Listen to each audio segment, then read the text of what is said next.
The question, what has been the biggest challenge you have faced in your journey and how did you overcome it? So this is a very important question, and all the females have faced lots of challenges in their career. So begin with this picture. So what you guys have seen in this picture? Anyone?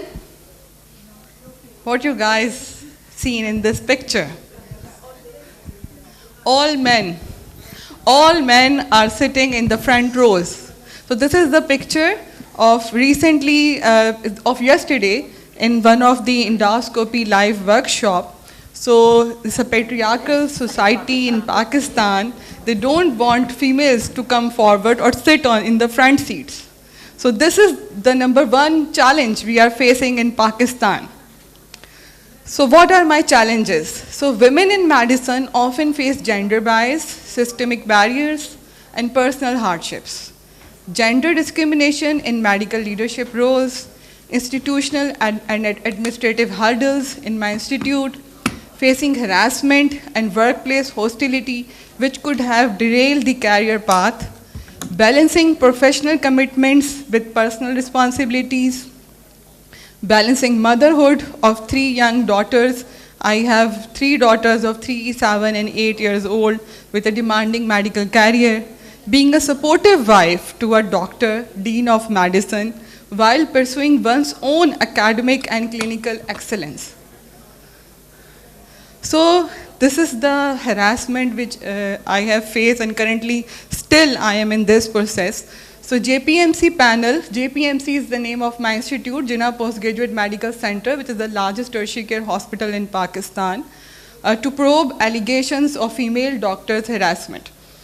So I have faced harassment on the basis of my gender, my ethnicity, and my professional achievements. So I am the head of gastroenterology department in my institute since 2020. And I have continuously facing threats on social media, in the Facebook, WhatsApp, and they always threaten me to quit my job.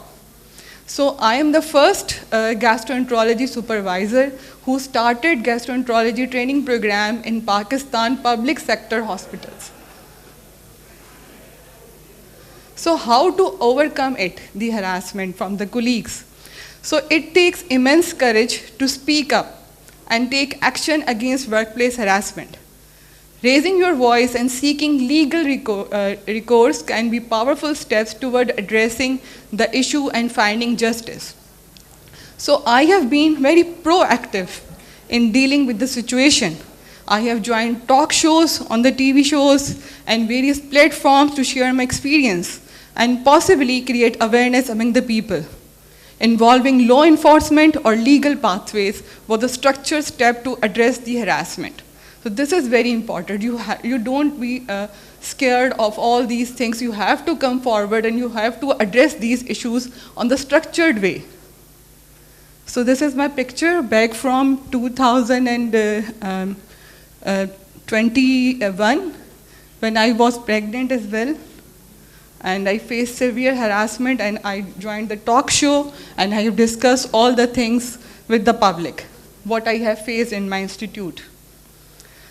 So what is the transformative experience? So finding strength in adversity can be a transformative experience. Resistance and challenges can be tough to navigate, but it sounds like they are fueling your determination to keep pushing forward. Building resilience. This is very important for the female. If you have never experienced challenges, you have no way of building resilience. So you need a certain amount of pressure to build resilience. A moderate amount of adversity builds your ability to become resilient.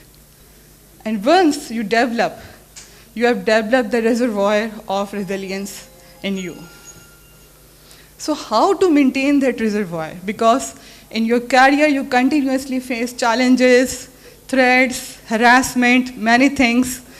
So maintaining this reservoir involves a variety of strategies, including self-care, very important, healthy relationships with your peer, with your friends, mindfulness, sense of purpose, self-compassion, and realistic self-talk.